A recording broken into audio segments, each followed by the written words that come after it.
Hello, and welcome to a comprehensive guide on how to Ely farm. Let's get started. Before we start, this guide is recommended for players who are at least level 190, otherwise some of the dungeons mentioned later may be too difficult.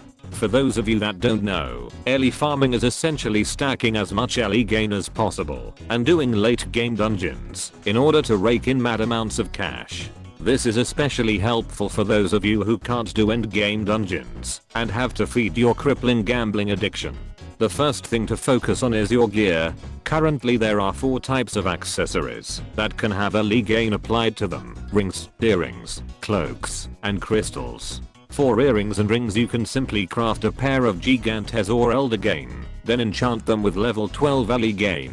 Don't worry about breaking them, as they're easy to craft. Now for cloaks, most players tend to farm Cradle of the Stars or Constellation Cliff for either a Luceria cloak or Hero King cloak. If you manage to find one of these, throw it into the fucking trash, unless it has a level 10 enchantment on it, as you cannot enchant cloaks normally. Once you manage to find one with a level 10 enchantment however, talk to the god of Lartail, Tonio, to have him change the option to level 10 Ely gain. Now your cloak is ready. Finally we have the crystal, which is a bit more complex. Currently the best crystal for Ely gain is an intermediate mutation crystal, and currently the only monster that drops these is the mutant Mecha Prioring. Now similarly to the cloak, you cannot enchant crystals normally, so keep killing this oversized metal fuck until you manage to find one with a level 10 enchantment. After that, repeat the same re-opting process as we did on the cloak.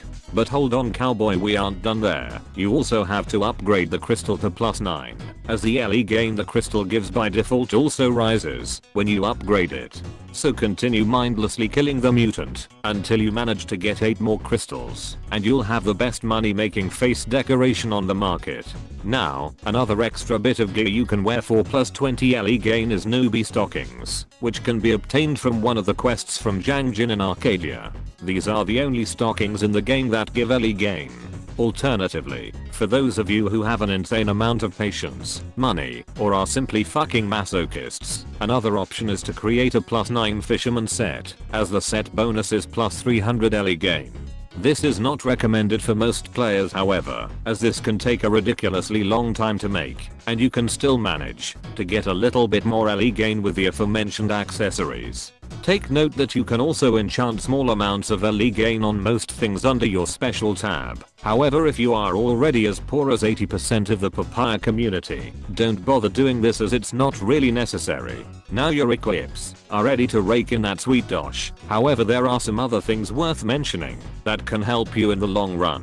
Some pets such as the rat, gold pig, or patchwork bunny can buff you with Ely gain, and plus, they are immensely fucking adorable. There are also a variety of buffs you can stack to get even more Ely gain, such as the Ely gain essences from Odin, or Void Wanderer reputation exchanges, the Guild Orb buff, Bung Bung drinks, and even Star Eating Tree has a chance to give a +50 Ely gain buff. Also, another huge benefit to Ely gain, as demonstrated in this video, is being a goddamn windstalker, as they can get up to 180 Ely gain from their skills alone, and they are also the only class that can wield an advanced Coliseum bow or crossbow, which gives up to 100 Ely gain when fully upgraded.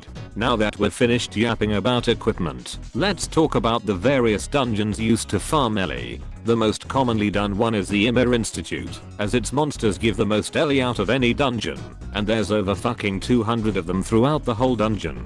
At about 1000 Ely gain, this dungeon can give up to 80 million Ely daily. Then you have Forgotten Garden, also colloquially known as Degus, which is a bit longer of a dungeon and gives less money, but still a decent amount. Another 2 popular options are Phantom Genesis and Road of Dream, both of which don't give much money alone due to the amount of monsters, but the equipment dropped from the dungeon's treasure chests give a decent amount of money when sold to NPCs.